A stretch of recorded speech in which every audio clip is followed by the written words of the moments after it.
think about a time in life when it felt like you were crushed. Something was dead. The most important thing in your life was dead, or something of great importance. And it seemed like, how is life going to continue? And this can be in a big or a small way, but what's going to happen? And then think about the way that life sprung again. Or maybe it hasn't yet for you. Maybe you're right in that.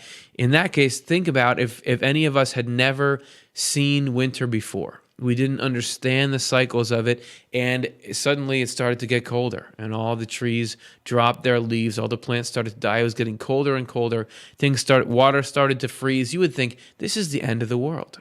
Everything is dying. The animals are gone. The insects are gone. The plants are basically gone, and it just keeps getting colder. You would think it's never going to be like it was, but we know that actually it comes back, and that everything, the seasons are the Lord speaking to us, telling us, don't worry, it's going to come back. So we're going to look at some images in our correspondences segment of the seasons, and we're going to go from winter when it's all frozen through into spring, and be thinking about how the same thing happens in each of our lives.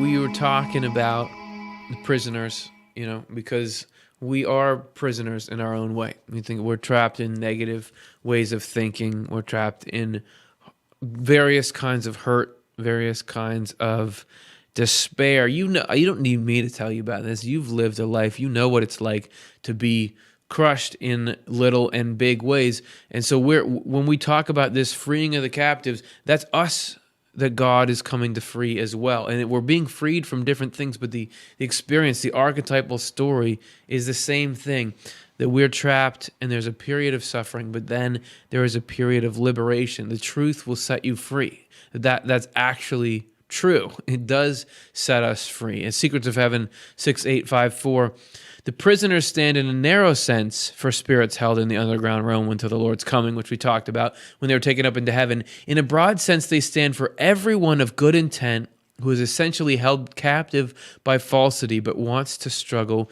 free of it.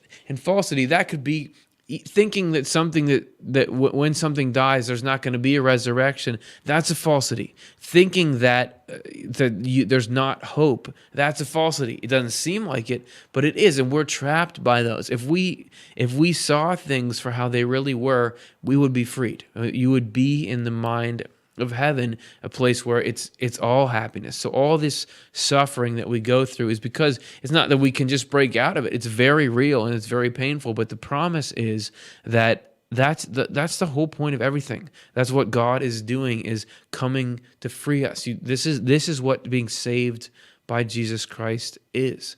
God is coming to pull us out, and the way that he comes is like the dawn.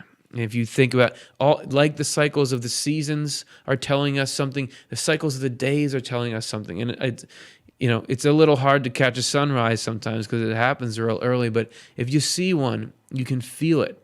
This is a promise of some kind, or this is the beginning of something. And Swedenborg says that dawn, that feeling, that is an image, a correspondence of the Lord. And here he describes it in Secrets of Heaven 2405.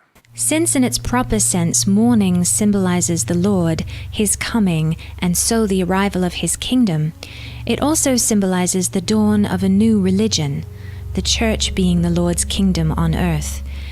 This dawn occurs both in general and in particular, and even in specific detail. In general, when some church is being revived on earth; in particular, when an individual is reborn and becomes a new person. In such people, the Lord's kingdom then dawns, and each of them becomes a church. In specific detail, whenever love and faith have a good effect on this individual, because that is what the Lord's coming consists in. As a result, the Lord's resurrection on the third day in the morning involves all these meanings. It even involves the particular and detailed ones, since he rises again in the minds of regenerate people daily, and in fact, from moment to moment.